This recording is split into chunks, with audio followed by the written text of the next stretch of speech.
Gloria al Señor. En esta hora vamos a estar siguiendo con algunas de las falsas enseñanzas de los adventistas del séptimo día.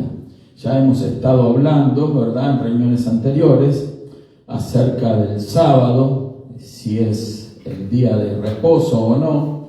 También hemos hablado algunas otras cosas relacionadas con lo que nos dicen las Sagradas Escrituras acerca del sábado, tanto en el Antiguo como en el Nuevo Testamento, y hemos visto que esa enseñanza no es correcta, la de guardar un día de reposo como el séptimo día de la semana. En Cristo Jesús guardamos el reposo porque Él es nuestro reposo. Habíamos concluido y quedó totalmente desbaratada esa enseñanza, porque la palabra de Dios es verdad y no puede ser rebatida. Obviamente que hay distintas interpretaciones, pero con respeto debido a cada persona que piensa diferente, nosotros tenemos que enfatizar lo que dice la Escritura, la palabra del Señor. Así que es parte del ministerio de enseñanza que la Iglesia también debe de tener. Consideramos que nosotros tenemos que estar no solamente capacitados para predicar el Evangelio, evangelizar a las personas, sino también para rebatir estas falsas enseñanzas. Por eso vamos a comenzar con este versículo en 2 de Pedro, en el capítulo 2, el verso 1. Lo tenemos ya en el screen. Si usted lo puede leer desde el screen o de su Biblia, que dice así: 2 de Pedro, capítulo 2, verso 1, pero hubo también falsos profetas entre el pueblo, como habrá entre vosotros falsos maestros, que introducirán encubiertamente herejías destructoras, y aún negarán al Señor que los rescató, atrayendo sobre sí mismo destrucción repentina. 2 de Pedro 2, 1. O sea, aquí la palabra del Señor nos muestra claramente, de una manera bastante fuerte, está hablando aquí el apóstol Pablo, inspirado por el Espíritu Santo, de los peligros que hay de introducir falsas enseñanzas. Ya lo había en aquella época y a lo largo de la historia del cristianismo. También nosotros sabemos que esas falsas enseñanzas se fueron multiplicando y han llegado hasta nuestros días. Lamentablemente es así. Por eso es que hay tantas denominaciones, tantas formas de ver la Escritura, y cada quien interpreta la palabra de Dios a como le parece o como le gusta o le cabe mejor a sus creencias, ¿verdad? Que lamentablemente muchas de esas creencias, como en este caso que vamos a estar analizando, no tienen relación con la palabra de Dios. En esta hora vamos a estar analizando, ¿verdad?, uno de los grandes errores de los adventistas del séptimo día. Voy a hacer una breve reseña de cómo el adventismo del séptimo día se originó. Estemos atentos, ¿verdad?, porque aunque estas no son cosas que están en la Biblia, ya vamos a analizar el punto de vista bíblico. Vamos a analizar una de las enseñanzas que son los caballitos de batalla del adventismo del séptimo día, aparte del sábado, que es el famoso juicio investigador. La mayoría de los creyentes a veces no están familiarizados con estos términos, pero el adventismo del séptimo día es una cosa muy normal para ellos, porque es una de las doctrinas que han enfatizado desde su comienzo como una secta, ¿verdad? El juicio investigador. Vamos a analizar de qué se trata y no vamos a poder tocar todas las razones y todos los versículos bíblicos que nos hablan de eso, pero vamos a tocar lo suficiente para que nosotros nos demos cuenta de que es una falsa enseñanza. Falsos profetas entre el pueblo, y habrá entre vosotros, profetiza que el apóstol Pablo, habrá entre vosotros falsos maestros. Los hubo a lo largo de la historia, lamentablemente, repito, los sigue habiendo.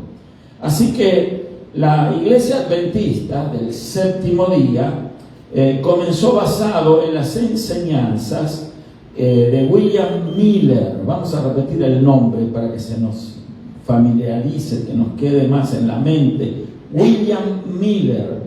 Él nació en el año 1782 y falleció en el año 1849.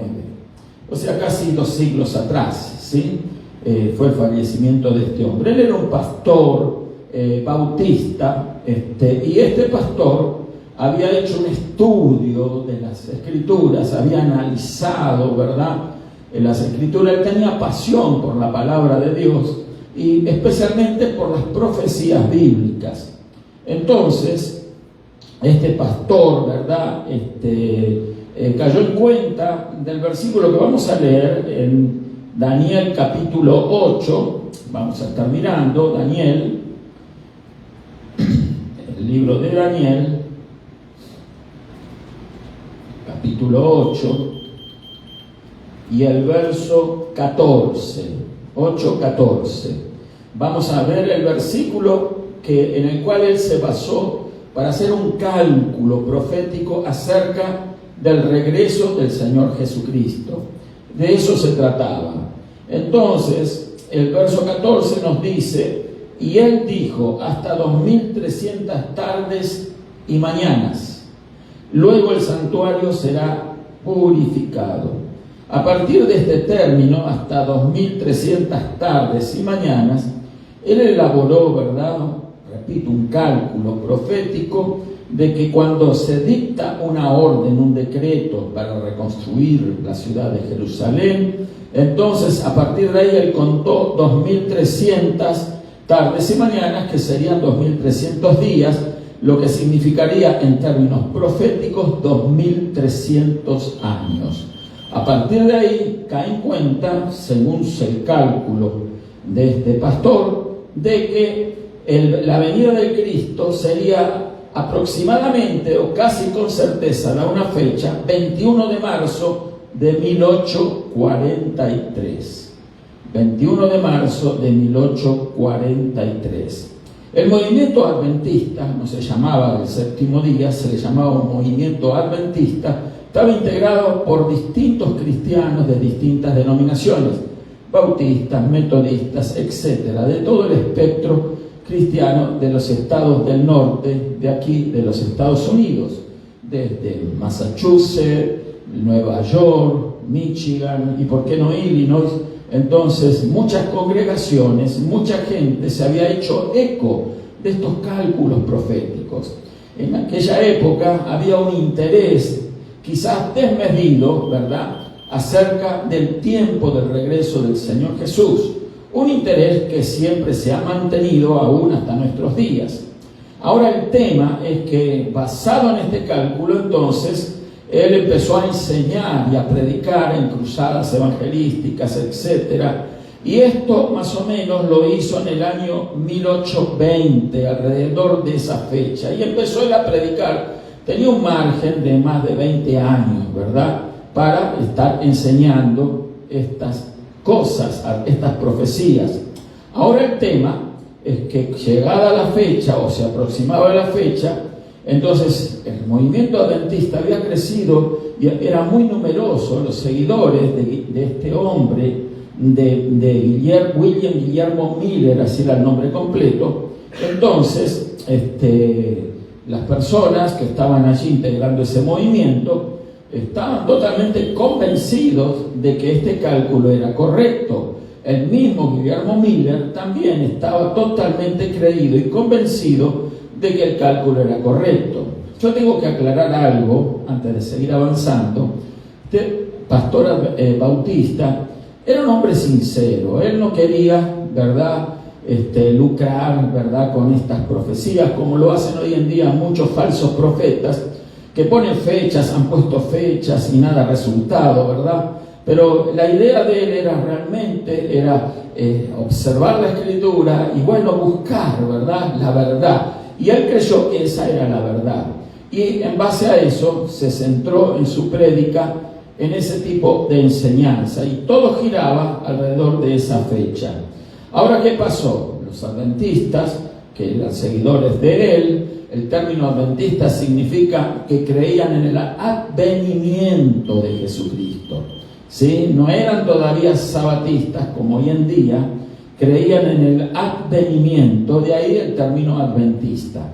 Entonces, en cierto sentido, todos somos adventistas en el sentido de que creemos que el Señor Jesús ha de regresar a la tierra. Entonces, eso es lo que promete Él en los evangelios. Ahora el tema es que el cuándo, ¿verdad? Y eso causaba mucha expectativa, ¿verdad? La gente estaba emocionada, estaba expectante. Imagínense, hace casi 2 siglos atrás, no se contaban con los medios tecnológicos de hoy en día, no estaban las redes sociales, no había internet, ni siquiera teléfono, no había videos, no había televisión, no había absolutamente nada de eso. Y todo se propagaba a fuerza de pulmón y a fuerza también de literatura que se imprimía. Entonces se hicieron folletos, se evangelizaba con esa cosa primaria que era la profecía bíblica, y eso causaba mucha, pero mucha curiosidad. Y muchos seguidores entonces de este hombre creían a rajatabla que eso era así. Pero bueno, llevaba la fecha. Los adventistas, el grupo seguidor de este hombre, llegaron a la conclusión de que en esa fecha, en ese día, entonces iba a regresar Jesucristo a la tierra. Ellos se prepararon. Esto que estoy diciendo está relatado en muchos de los libros adventistas. De hecho, yo tengo casi la mayoría de los libros y lo he tenido oportunidad no de leerlos a todos por completo, pero sí los he analizado, los he estudiado. Y por eso puedo decir con cierta, podríamos decir, seguridad de estas cosas. Ellos lo reconocen hasta hoy en día, que eso sucedió así también. Que se vistieron de blanco, por ejemplo, ¿no? Esperando, imagínense, venía el Señor Jesús, empezaron cánticos en aquel atardecer de ese día, empezaron a alabar al Señor, genuinamente lo hacían de corazón, ¿sí? Entonces, llegó a las 12 de la noche, nada pasó, ¿sí? Porque era a la medianoche, recuerdan que a la medianoche el Señor regresaría, etcétera, etcétera. Bueno, todas esas cosas estaban completamente vigentes para todos ellos, pero no vino el Señor Jesús a las 12, esperaron hasta la 1, las 2 de la mañana, las 3 de la mañana. Previo a eso, estas personas, la mayoría de ellos eran dueños de propiedades, campos, eran campesinos, ¿verdad? Labradores, agricultores. Ellos vendieron, regalaron, ¿verdad? Porque para qué ya querer acumular todas esas cosas materiales si ahora llegaba Jesucristo, ¿no? Entonces, bueno, estaban allí genuinamente convencidos de que era así y no vino el Señor Jesús, ¿sí? Entonces quedaron totalmente decepcionados, inclusive Miller también. Entonces no ocurrió como él había predicho, como sus cálculos indicaban. Entonces quedaron bien atribulados, ¿verdad? Muchos renunciaron al movimiento, se apartaron, se decepcionaron. Sí, esto fue en el año 1843, ¿sí? Ahora, resulta de que unos seguidores, algunos maestros que rodeaban aquí a Guillermo Miller, bueno, uno de ellos dijo, no, mire, el tema no es hubo un error de un año, ¿sí? Porque no se contó del año 0 al 1, ¿no? Entonces, de la época de la era cristiana se empezó a contar desde el año 0, entonces había un error de un año, era un año más tarde. No era en el año 1843, era el regreso de Cristo en el año 1844, ¿sí? Entonces, ¿qué sucedió? Nuevamente, creyó Miller a regañadientes esto, ¿verdad? Bueno, un error puede pasarle a cualquiera, ¿verdad? A veces no somos tan buenos en matemáticas, ¿no? Entonces el tema es que, bueno, y empezaron nuevamente durante ese año a predicar. Algunos regresaron, ¿verdad? creyeron también a eso, porque ellos habían creído genuinamente en el comienzo en el ministerio de Miller. Entonces, el tema es que nuevamente, ¿verdad?, llegó la fecha, el 21 de marzo de 1844, y tampoco el Señor no regresó. ¿Sí? A los que le quedaban propiedades creo que no las vendieron, ¿no? Las propiedades no las regalaron. Y entonces cada quien, bueno, enfundó su guitarrita, su violín y se fue para su casa. ¿Sí? Entonces, triste, cabizbajo, y bueno, imagínense Guillermo Miller y sus acólitos, las personas que le rodeaban, eran maestros, estudiosos también, entonces quedaron todos impávidos, ¿sí?, por el fallo de esta profecía. Ellos creían genuinamente, pero ahí empezó otro proceso. Entre esas personas que estaban rodeando a Miller, había un discípulo que se llamaba Hiram Edson, ¿sí? Y entonces él tuvo una revelación.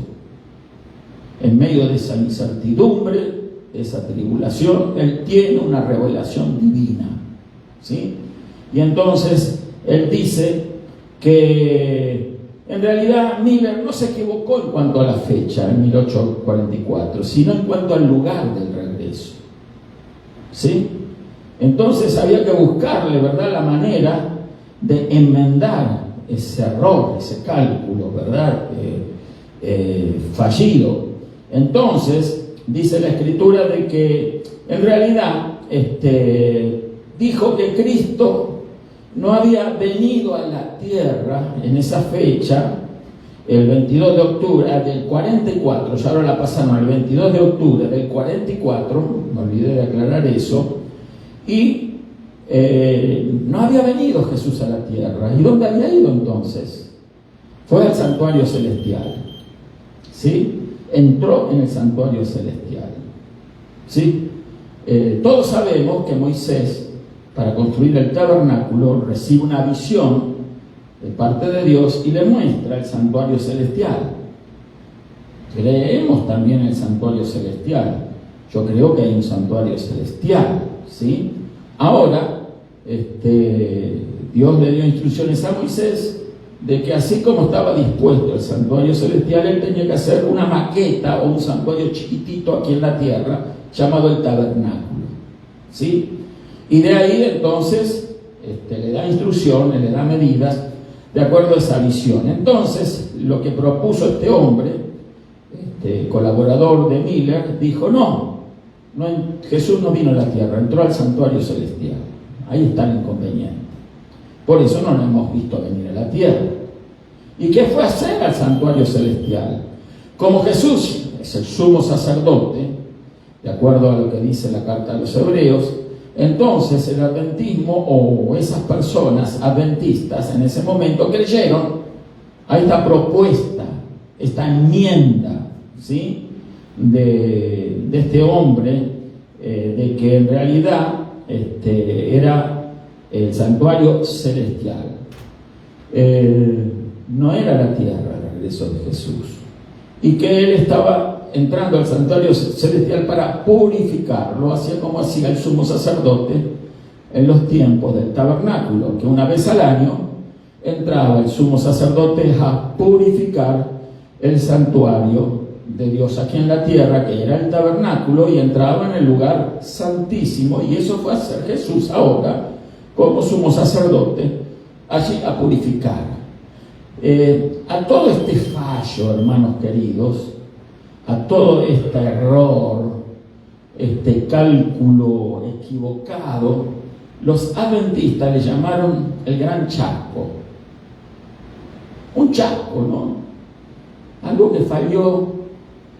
No le llamaron una falsa profecía, ¿sí? Porque la realidad era que era una falsa profecía. Sin embargo, era un chasco, ¿sí? Una equivocación, un pequeño error, un error de percepción. No era la tierra, era en el santuario celestial que entró Jesús, y obviamente ellos fueron chasqueados, ¿sí? ¿Sí? No llegando a equivaler a un engaño, ¿no? Como el que estamos hablando en segunda de Pedro, que hubo falsos profetas entre el pueblo, como habrá entre vosotros falsos maestros que introducirán encubiertamente herejías destructoras, ¿sí?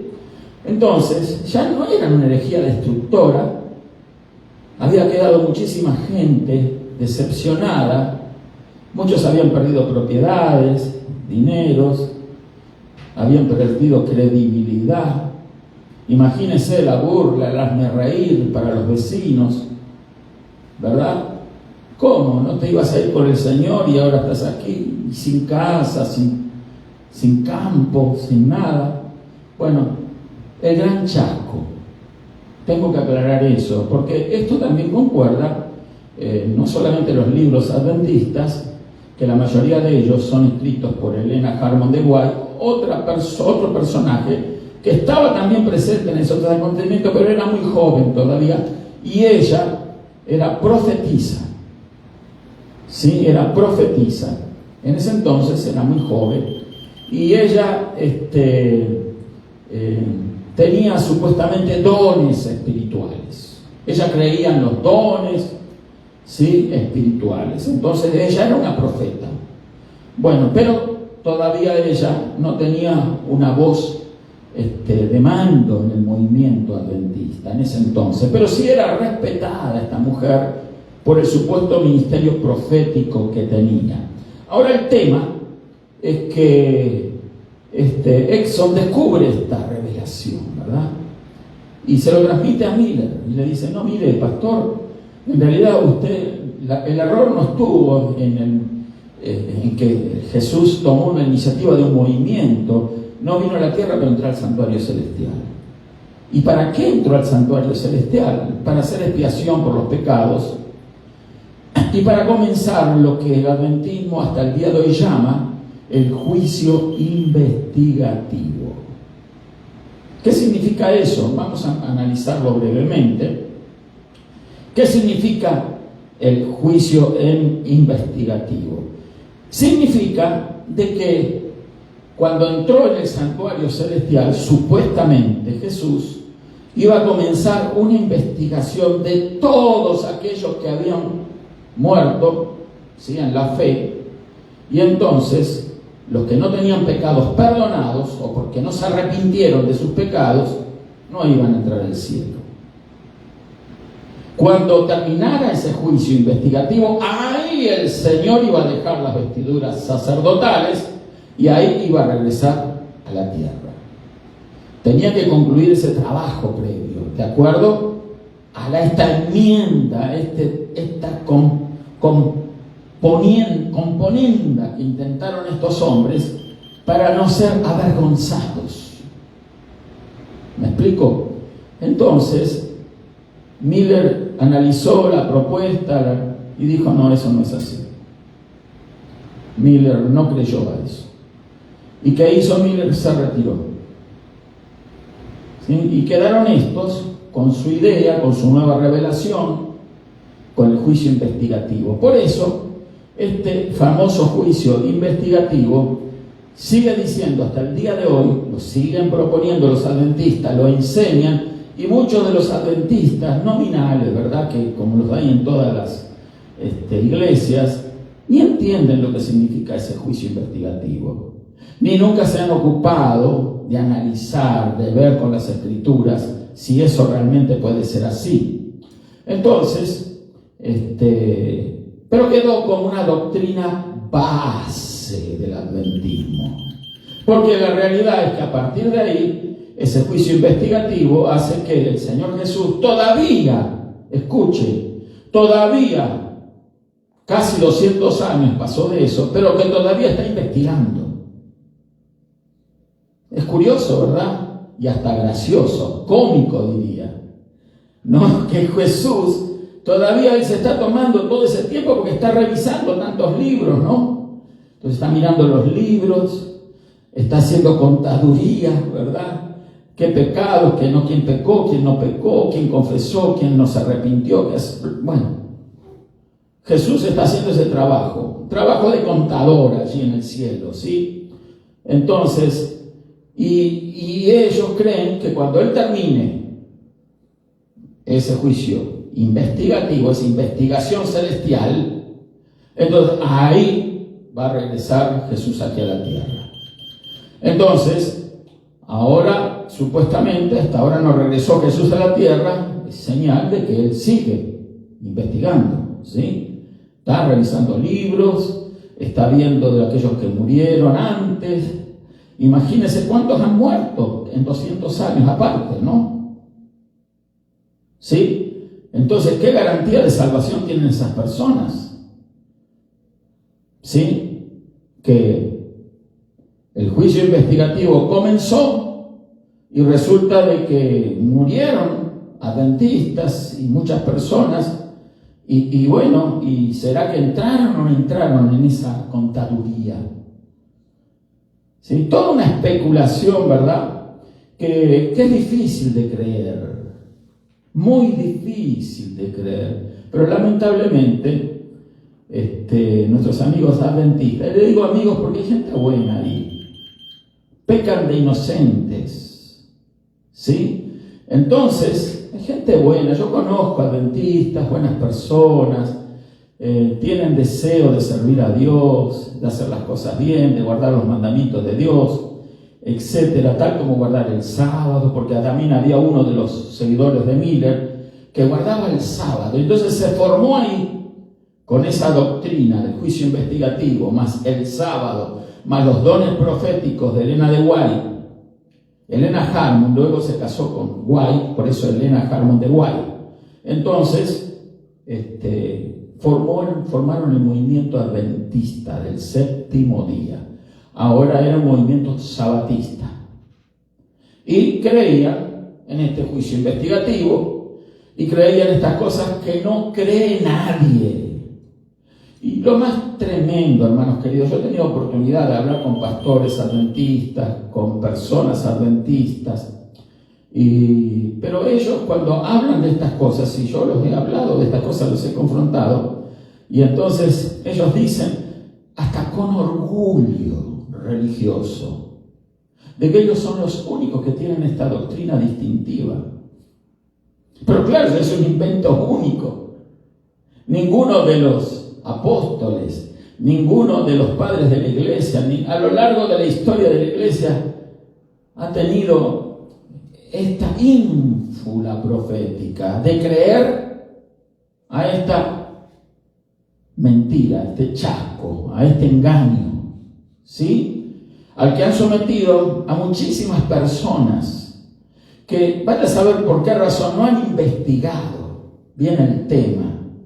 Si usted es adventista y está viendo este video ahora, bueno, yo le pido por favor que se fije en los libros El conflicto de los siglos, de Elena de White, primeros escritos, hay varios libros, hay algunos libros interesantes, El deseo de toda la gente, es muy bueno ese libro, que después yo me enteré de que era una plagio en 50%, lo que había plagiado esta supuesta profetisa. Entonces, en fin, ellos creen a rajatabla en la palabra de esta mujer. Esta mujer ya falleció, obviamente, ¿sí? Falleció en el siglo XIX. Y bueno, ella escribió muchos libros, algunos plagios es copias, ha copiado, ¿sí? De algunos autores que ella consideró que eran interesantes. El primer libro adventista que yo tuve, poco tiempo de haberme convertido, se llamaba El deseado de todas las gentes. Me gustó muchísimo. Relata lo de los días del Señor Jesús, el ministerio, los evangelios, etc. Ahora, repito, luego descubrí de que lo había plagiado de otro autor de unos 20 años, 25 años antes. Entonces, el tema está en que, bueno, ella plagió, ella inventó, ella, por ejemplo, una de las enseñanzas fue el sábado. Ella no era sabatista, pero como el movimiento adquirió, ¿verdad?, guardar el séptimo día, el sábado, el sabbat, como el día de reposo, entonces ella lo empezó a también enseñar. Tuvo una revelación ella también, ella era una profetisa, ¿verdad? Entonces, en esa revelación, ella ve el interior del arca, el arca del pacto, que estaba en el lugar santísimo, ¿sí? Usted recuerda que había 3 objetos en el interior del arca, ya lo hemos estudiado aquí eso, estaba las tablas de la ley, estaba la vara de Aarón y estaba una vasija con el maná que había recogido Moisés en el desierto y que lo había puesto allí, y él se mantuvo siempre inalterable. Ahora el tema es que ella puso atención, ¿verdad?, en las tablas de la ley, y vio en esa visión que el 4.º mandamiento que habla del sábado estaba circulado, ¿verdad?, de una manera muy especial y particular, como diciendo, que Dios diciendo, ¿no?, esto tiene que obedecer. Bueno, entonces ella salió corriendo y dijo, no, Dios me mostró una visión así, así, así. Y bueno, y todo el mundo creyó a lo que la sierva dijo. ¿Sí? La sierva. La sierva era esta mujer que también le habían dado, que tenía el don de profecía. Y es más, a todos sus escritos, hasta el día de hoy, los adventistas del 7º día le llaman el espíritu de profecía. Un día le pregunté a un pastor adventista si ellos creían que estos libros de Elena de White eran similares o estaban al mismo nivel de la Biblia. No, me dijo, la Biblia es primero, pero sí, estos libros de la sierva, ¿sí?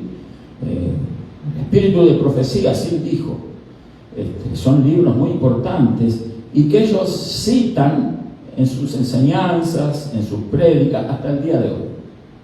Citan párrafos, citan enseñanzas. Él me dijo, no, es muy importante esto. No es la Biblia en sí, pero es casi, ¿no? Mira, hermano querido, hay un solo libro en el cual el verdadero cristiano cree que es la Biblia, la palabra de Dios. Son 66 libros, ¿sí? 39 en el Antiguo Pacto, 27 en el Nuevo Pacto. Entonces, esos 66 libros son los libros en los cuales no hay contradicción, los cuales es reconocido por todo el espectro cristiano que es la Biblia, la palabra de Dios. Bueno, los adventistas tienen otros libros, ¿verdad?, casi al nivel de la Biblia. Los respetan tanto que, cuidado, ¿no?, que leen porciones o leen textos en sus mensajes, sus enseñanzas, citas de la sierva, ¿verdad?, de esos libros, en sus prédicas, sus enseñanzas, o sea que lo ponen al nivel de la Biblia. Entonces, ahí vemos uno de los errores, ¿verdad?, que no solo los adventistas han caído en eso, sino también, por ejemplo, los mormones. Ya vamos a hablar de los mormones, por cierto. José Smith, el fundador de los mormones, supuestamente tuvo una revelación también del Argen Moroni y que les dio unas lentes especiales, o sea, les mandó a cierto lugar que ahí iba a encontrar unas tablitas de oro en un idioma que era incomprensible en ese entonces, pero que unos lentes también iba a ir especiales, ¿verdad?, que en ese lente él iba a poder leer. Nunca nadie vio esas tablitas, solo el testimonio de él, que él fue el que lo vio. Él agarró esas tablitas de oro y después terminó diciendo que era una especie de lenguaje egipcio antiguo. Solo él lo leyó y puso una cortina y él empezaba a dictar, y un escriba del otro lado de la cortina, no viendo el libro, por supuesto las tablitas, pero le dictaba, y de ahí salió el libro del Mormón. Un libro que regula la vida de muchísimas personas, hoy aquí en los Estados Unidos, especialmente en el estado de Utah, que es un estado mormón, y a lo largo y a lo ancho de este mundo, donde ellos han enviado misioneros y han establecido sus iglesias mormonas, basadas en otra falsedad, el libro del Mormón. Los adventistas tienen los escritos de Elena de White, el espíritu de profecía, en donde esta doctrina en particular que estamos hablando es central, junto al sábado. ¿Sí? El juicio investigador o investigativo. Entonces, ningún adventista, ¿verdad?, está seguro de su salvación. Porque claro, ¿será que está en el lado del libro de la vida o no? ¿Será que es salvo o que no es salvo? Entonces, este asunto nos lleva a estudiar la palabra de Dios. Vamos a mirar algunos versos, le voy a pedir a José, por favor. Vamos a mirar Juan capítulo 19, verso 30. Muy común este versículo. Juan capítulo 19, el verso 30. ¿Qué dice? Lo voy a leer aquí del screen. Dice: cuando Jesús hubo tomado el vinagre, dijo, ¿qué dijo? Consumado es. Y habiendo inclinado la cabeza, entregó el Espíritu. Cuando Jesús dijo consumado es que ya estaba todo consumado, su misión ya estaba consumada. En cuanto al trabajo de salvar a los pecadores. La Biblia nos dice que Dios el Padre envió a su Hijo a buscar y a salvar lo que se había perdido. Y cuando Él muere en la cruz, dijo, consumado ya está todo. No dando lugar ninguno a ningún juicio investigador que en un futuro Él iba a hacer en el lugar o santuario celestial. Consumado es. Eso reduce al polvo esa doctrina del juicio investigativo. Ya no se necesita más nada saber en cuanto a la salvación, porque el Señor dijo, consumado es, ya está consumado, ya está terminado, ya hice mi trabajo, ya morí por los pecadores. Ya no hay más nada que hacer.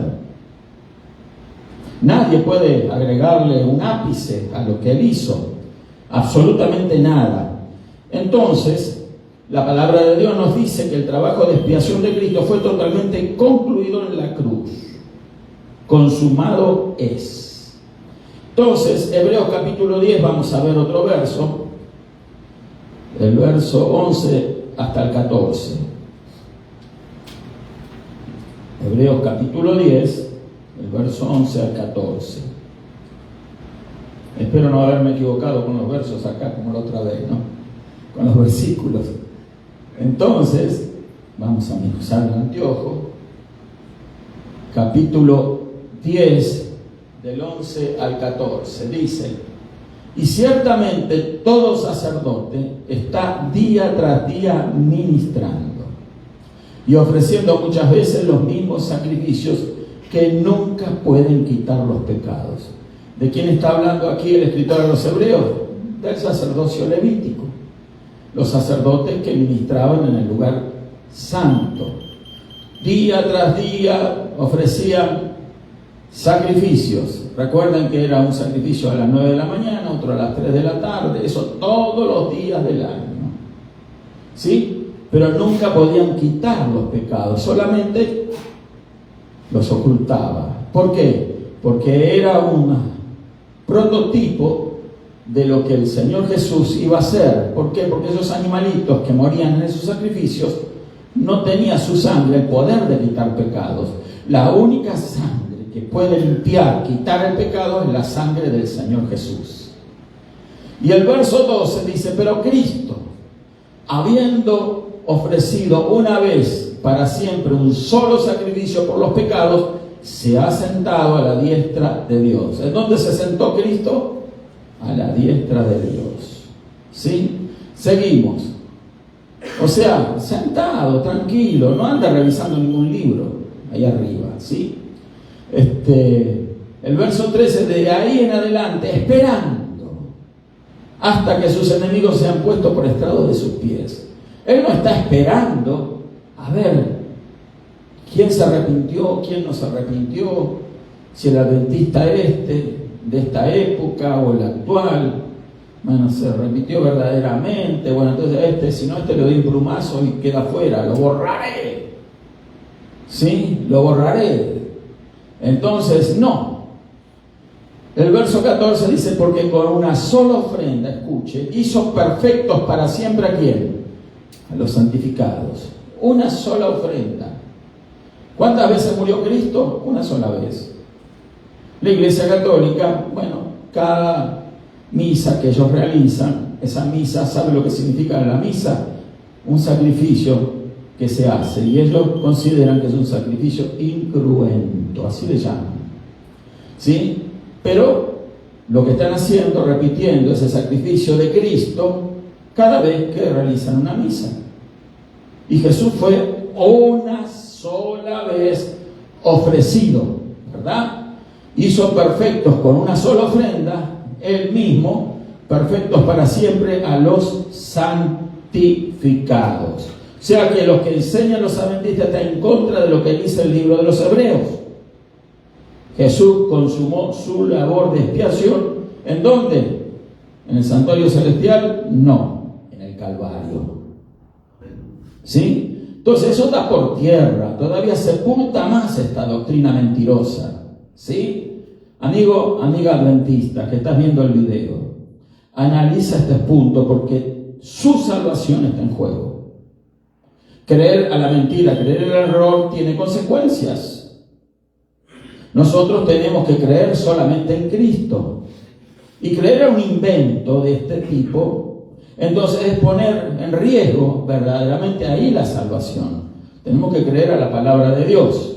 Entonces el tema, vamos a leer más todavía. Hechos capítulo 7, el verso 55 y 56, por favor, José. ¿Qué dice así? Hechos 7:55. Dice: pero Esteban, lleno del Espíritu Santo, puesto los ojos en el cielo, vio la gloria de Dios y a Jesús que estaba a la diestra de Dios. Tenía algunos libros en la mano, había algún escritorio grande, imagínense los libros, ¿no? Bibliotecas. Entonces dice, y dijo: he aquí veo los cielos abiertos y al Hijo del Hombre que está ¿dónde? A la diestra de Dios. Estaba haciendo ningún trabajo más en cuanto a la salvación. Ya lo había hecho todo en el Calvario. No hay ningún juicio investigativo. No hay ninguna expiación de pecados en el santuario celestial. Él entró al santuario celestial una vez, con su propia sangre. Cuando Jesús murió en la cruz del Calvario, escucha, amigo adventista, para ver si con la ayuda del Espíritu Santo podemos ver más claro estas cosas. Jesús, cuando Él murió en la cruz, entonces se desangró. Yo una vez me pregunté, ¿a dónde fue a parar la sangre de Jesús? ¿Fue absorbida por la tierra? ¿Corrió por el madero? ¿Penetró en la tierra y se perdió? No. Dice la Biblia que Él ascendió al cielo después de su resurrección, llevando su propia sangre. Una vasija con su propia sangre. En esa vez fue y entró al santuario celestial, y con eso, una sola vez, como fue un solo sacrificio que Él hizo consigo mismo, murió en la cruz, se ofreció a sí mismo. Entonces, con su propia sangre, daba testimonio de que esa sangre nos limpió a todos nosotros de nuestros pecados. ¿Sí? En otras palabras, ahí está el tiempo de la expiación. Ahí es donde concluye la expiación. Él muere en la cruz, derrama su sangre, esa sangre bendita nos limpia de pecados, resucita de entre los muertos, asciende al cielo con su propia sangre. Y allí es donde, entonces, somos declarados parte de Él. ¿Por qué? Porque los que hemos creído en Él estamos en Él. Lo hemos enseñado en otras oportunidades. Cuando usted cree en Cristo, Cristo entra en usted. Pero muchas veces, el otro 50% a nadie se lo explica. Cuando nosotros creemos en Cristo, Cristo entra en nosotros, pero hay otro 50% más. Nosotros entramos en en Él. Por eso el apóstol Pablo dijo que Él estaba sentado en lugares celestiales juntamente con Cristo. Pero Pablo se está escribiendo una carta a los Efesios. Sin embargo, él podía decirlo porque él tenía revelación cierta de esto, de que él estaba en Cristo. Así como Pablo está en Cristo, tú también, si has creído en Jesús, estás en Cristo. Y también tus pecados han sido lavados. No que van a ser lavados, no que van a ser investigados, no que van a ser analizados, no que son manipulados, no, ya han sido lavados por la preciosa sangre de Jesús. Eso enseña la Biblia. Entonces, el juicio investigativo, una vez más, para el pozo, una vez más, queda totalmente derrotado, queda totalmente empantanado, no merece siquiera más consideración. Pero hay mucho más en las Escrituras. Claro que no vamos a poder leer todo, ¿no? Romanos capítulo 8, verso 34, vamos a leer este también. Dice, Romanos 8, verso 34, dice, ¿quién es el que condenará? Cristo es el que murió. Más aún, el que también resucitó, el que además está a la diestra de Dios, y el que también intercede por nosotros. ¿Quién más? ¿Quién puede condenar? Si Él ya no nos condenó, ya nadie nos puede condenar. Eso es lo que dice el apóstol Pablo aquí a los romanos, y nos lo dice a nosotros. ¿Quién es el que condenará? Signo de interrogación, ¿verdad? ¿Quién puede condenar? ¿Un juicio investigativo? ¿Un escrutinio celestial?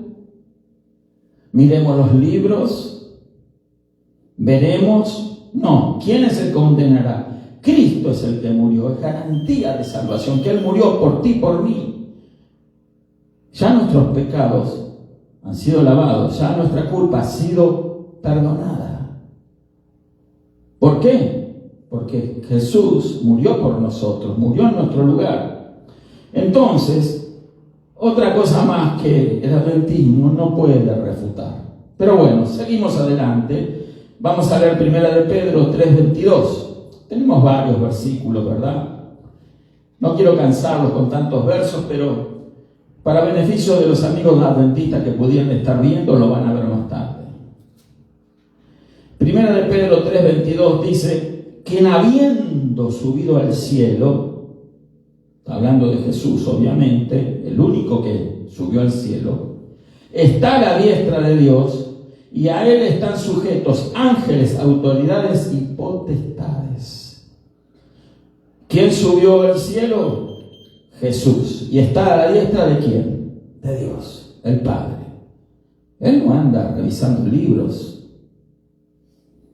Mire, esto empezó, ese famoso juicio investigativo en el año, supuestamente, si seguimos el patrón de análisis adventista, comenzó en el año 1844. 1944, estamos en el 2026, no vamos a ser exagerados diciendo que son 200 años, un poco menos, ¿verdad? Se demora bastante ese juicio. ¿Sí? La inteligencia artificial hoy en día haría ese proceso en segundos. Imagínense el Señor. Entonces, no es verdad, es una falsedad, es una especulación, es un engaño. El juicio investigativo es un engaño, mi amigo adventista, amiga adventista, es un engaño. Un engaño de hombres orgullosos que por no ceder, por no renunciar a una falsedad, como lo hizo Guillermo Miller, que dijo, no, me equivoqué, ya está, me equivoqué, ya estuvo, se retiró.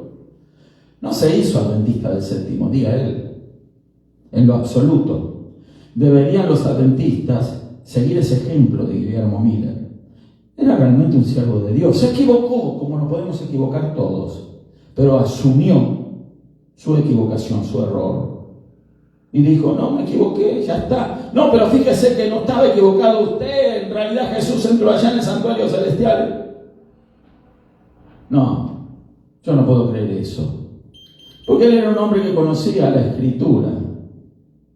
¿Sabe a quién pueden engañar los adventistas? Personas ignorantes. Con la mejor de las intenciones lo digo. Ignorante no es un insulto, es sencillamente ignorar algo. Yo soy ignorante, por ejemplo, en muchas de las matemáticas. Nunca me gustó las matemáticas, entonces soy ignorante de matemáticas. Sé lo elemental, lo básico. ¿Cuánto es 2 más 2, por ejemplo? ¿No? Pero después no me venga con raíz cuadrada, ni cálculos y ecuaciones raras. No las sé hacer porque las ignoro. ¿Es un pecado ser ignorante? En realidad no. El pecado es no analizar lo que se nos enseña.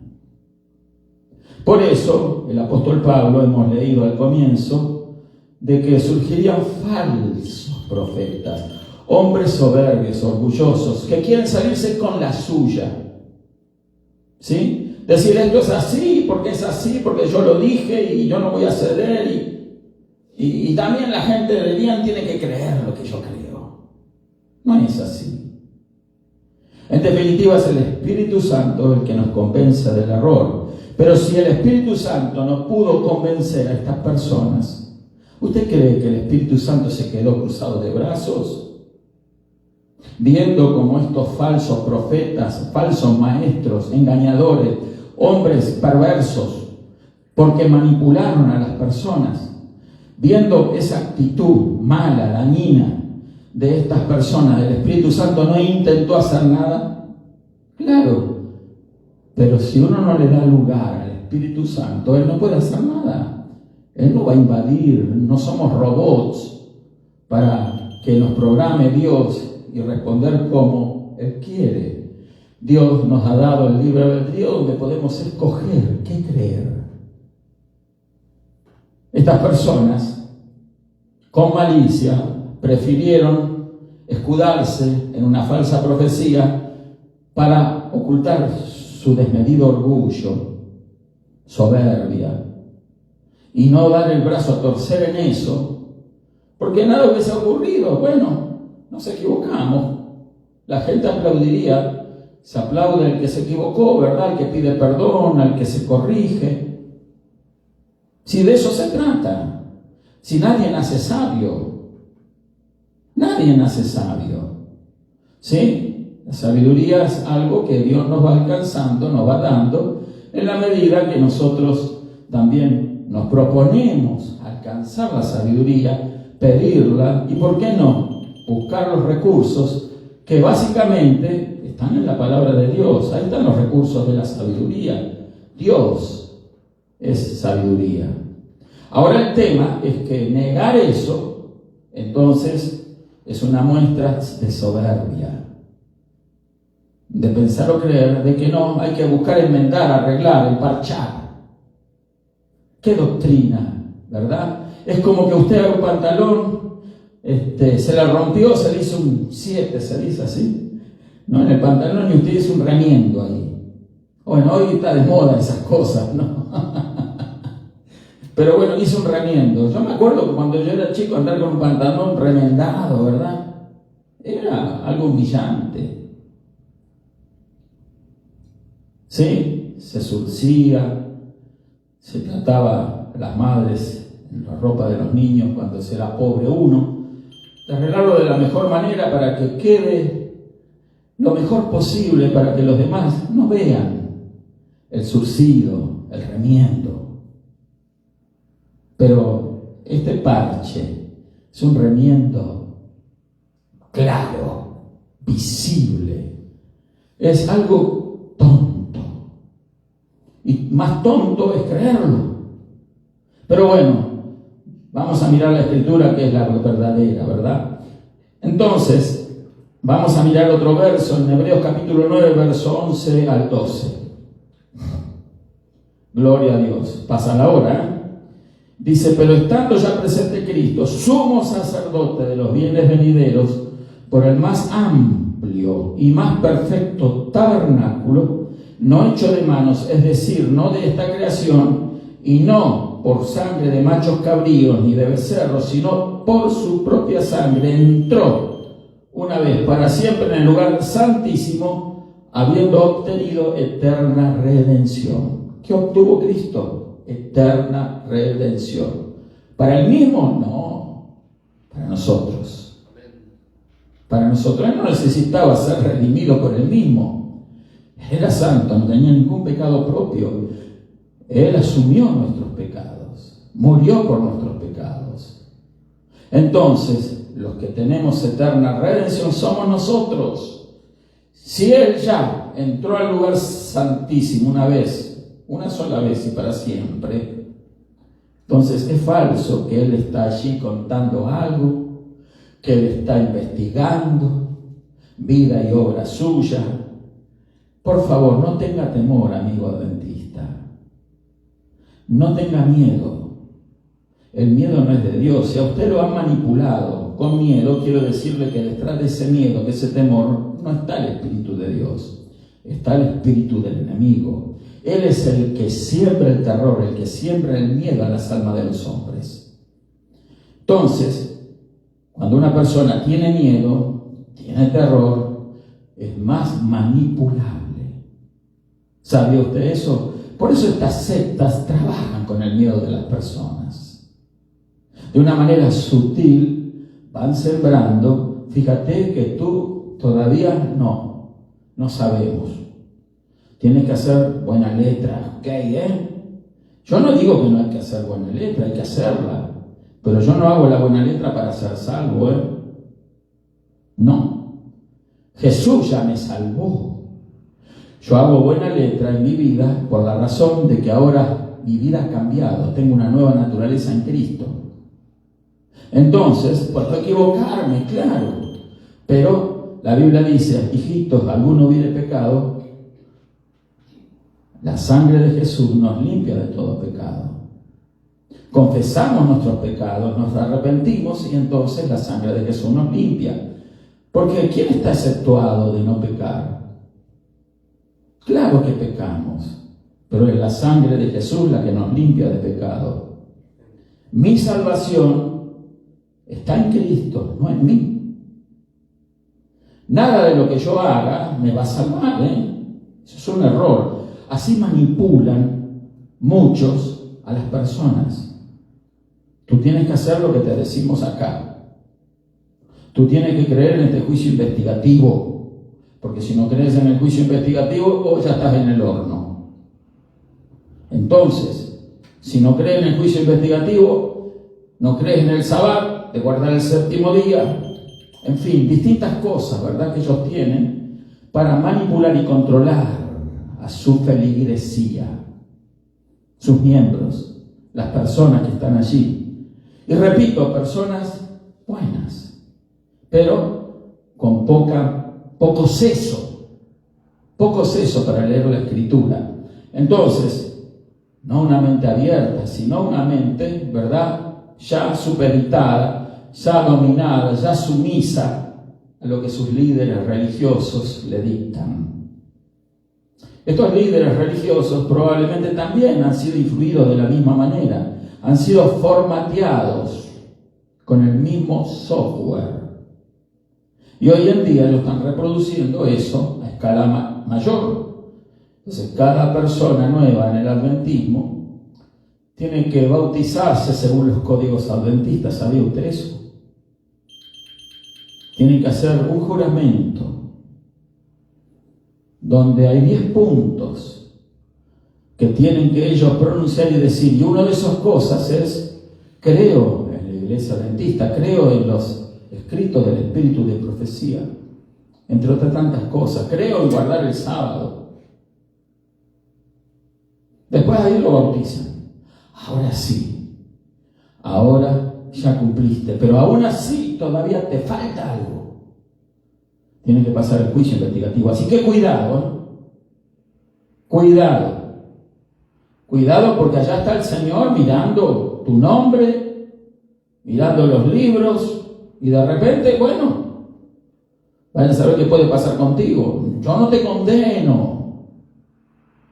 Cada quien tiene derecho a condenarse a sí mismo, ¿verdad? Pero cuidadito. Así manipulan las sectas a las personas, por miedo. Entonces, una persona segura es una persona que está en Cristo. El que está en Cristo está seguro. No tiene temor de nada. ¿Por qué? Porque está en Cristo.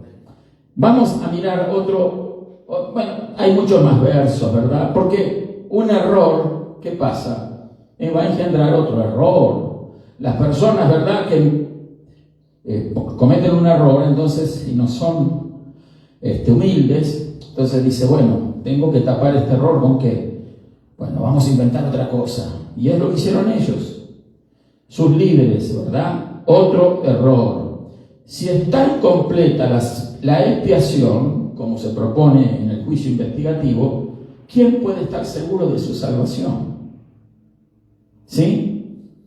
Amigo adventista, ¿usted está seguro de su salvación? ¿Creyendo en el juicio investigativo? Yo creo que no. Yo creo que no. Usted seguramente se levanta y dice, Señor, ayúdame porque no estoy seguro. Se va a acostar, no estoy seguro. Si en esta noche no me despierto ya, ¿a dónde podré ir? ¿Qué dirán esos libros? ¿Estará el Señor mirando que haya algún pecadillo no confesado por mí, que no me he arrepentido? ¿Se acuerda usted de todos sus pecados en su vida? Yo no. No, yo no me acuerdo. Hice tantos, hermanos, tantas maldades antes de conocer al Señor. Tantos fueron mis pecados que yo no los recuerdo todos. Yo creo, no sé, si hay alguien que se los acuerda todos, qué bueno, ¿verdad? Tienen la oportunidad de tomarse el tiempo, quizá años, uno tras otro, confesarlo. Señor, me arrepiento de esto, de robarle las mandarinas al vecino, bla, bla, ¿no? Entonces, pero yo no me acuerdo, hermano. Pero sí, yo creo que Jesús me perdonó todos los pecados. No tengo que acordarme de ellos.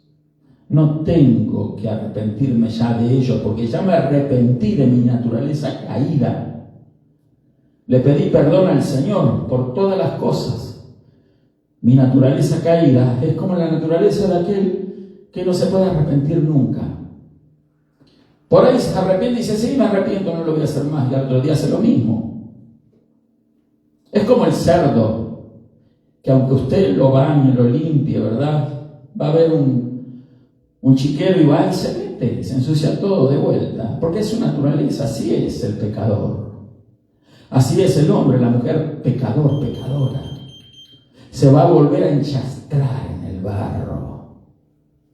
No tiene una naturaleza nueva en Cristo. Por eso, aquel que no está seguro vive en temor. Y esas son las personas fáciles de manipular. Cuando ellos detectan, este tiene temor, y dice, ¿usted guarda el sábado? No, yo no lo guardo. Usted no guarda el sábado, usted está en un tremendo pecado. Es el día que Dios santificó. Ya lo hemos explicado acá y hemos dado por tierra con esa doctrina engañosa. ¿Sí? Y entonces las personas que no conocen la Escritura dicen, wow, sí es verdad, soy un pecador, todos los sábados de mi vida lo quebranté. Tengo que enmendar esto. ¿Y cómo lo hago? Hágase miembro de la iglesia adventista, va a ser enseñado, usted va a ser prosperado, va a ser bendecido, usted va a empezar a guardar el sábado, le vamos a dar instrucciones, usted va a tener la oportunidad de enmendar todos sus errores y que no aparezcan en ese juicio investigativo. Es como un gobierno corrupto, ¿no? Que dice, mirá, hacerte amigo mío que yo te arreglo todo en el poder. Borramos todas tus cuentas. ¿Sí? Bueno, cuidado, hermano. Usted sabe lo que tiene que hacer porque usted tiene poder de decisión. ¿Por qué Jesús tiene que demorar tanto para expiar los pecados? Otra pregunta lógica, ¿no? ¿Por qué Jesús se demora tanto? Casi 200 años, 180 años. Sí, cerca. A ver, ¿qué está haciendo el Señor? Bueno, a lo mejor está usando anteojos, no ve bien, no sé. Entonces, ¿cómo así que Jesús tiene que investigar para dar un dictamen? Vamos a investigar, vamos a analizar, ¿sí? Y vamos a ver qué vamos a hacer contigo. La señora White describe en El conflicto de los siglos lo siguiente. Acá tengo un texto de ella. Dice, no se pongan contentos, adventistas, porque cito a la señora de White. Dice, los adventistas afirman que la tarea del juicio de investigación y del perdón de pecados ha de terminar antes de la segunda venida del Señor. Antes, claro. Antes, bueno. Ahí ya se enmendó un poco, corrigió, ¿verdad? Pero eso sigue para ellos ahí. ¿Sí? Afirman que el 22 de octubre de 1844 empezó la labor de investigación y el perdón de los pecados. O sea, ahí está dentro, ¿verdad? ¿Se arrepintió? Sí, bueno, está perdonado de este, pero de este no todavía. Cuidado. Entonces, Primera de Juan 1:7, mire lo que dice la Biblia, ya vamos a terminar, Primera de Juan 1:7 dice, pero si andamos en luz, como Él está en luz, tenemos comunión unos con los otros, y la sangre de Jesucristo su Hijo nos limpia ¿de qué? De todo pecado. La sangre de Jesús nos limpia de todo pecado. No tenemos que esperar ninguna evaluación, ningún juicio, ¿verdad? Vamos a leer más. Juan 3:36 dice, el que cree en el Hijo tiene vida eterna, pero el que rehúsa creer en el Hijo no verá la vida, sino que la ira de Dios está sobre él. Tiene vida eterna,